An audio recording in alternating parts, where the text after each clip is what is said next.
We were issued a 7-day notice. I mean, to be fair, it probably took another 2 or 3 months before it came. So there was no meeting? Till today, nobody picked up the phone, called me, or wrote to me personally and said, here's the issue you have, here's what's going to happen. But that site we bought in 2006, 18 years ago, and we paid $17 million in 2006. We borrowed $30 million to develop that beach. The pain and the hurt is that we spent $30 million developing the infrastructure on that beach. But you know, the biggest tragedy of this were the businesses that were affected by the losses of revenue. We had a beach hotel and people were sleeping in the hotel when the demolition started.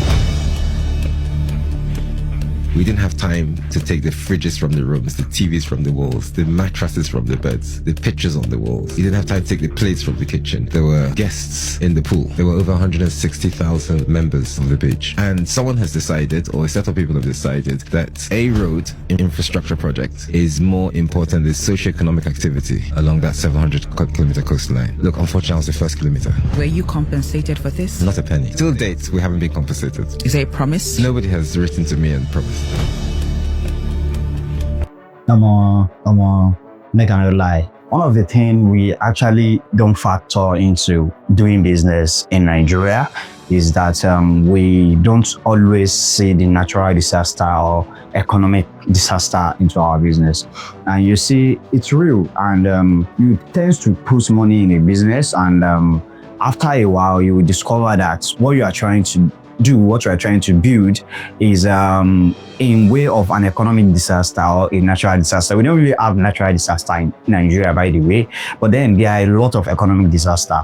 There's this supermarkets that I kind of love when they started out, the positioning, the area they put themselves, and they started out, and in less than 3-4 months, people are patronizing the supermarkets. They saw it as a new opportunity in the area, and before you know it, government infrastructure started. They decided to rehabilitate the road along the area, and the construction took like a year. And the supermarkets became a dusty place. Nobody wants to visit because nobody wants to do business where there is dust, where they aren't even comfortable because there are tractors everywhere. And God only saved that supermarket because the road actually expanded to the parking lots. And you can just imagine how you have your plan in place, that you have your financial projection in place for like 2-3 years, thinking maybe if you borrow a loan in banks, maybe you would have covered what you need to cover. You have paid back all this loan, you need to service all these loans for like months,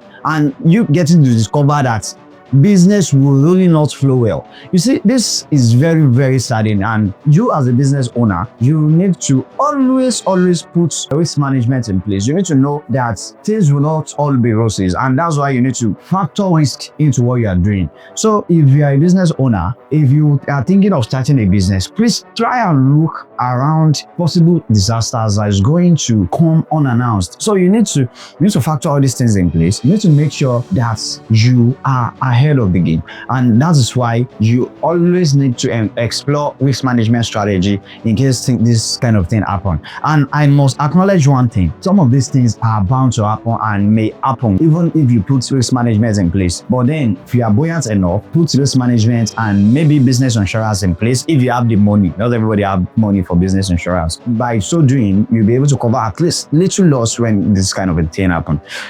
In fact, a lot of people have suffered 1 or 2 things in business, and if you have been affected by one policy or the other, one development or the other, we are with you in spirit, and we really hope you win. If you gain value from what I just shared, do well to follow me, and I will see you next time.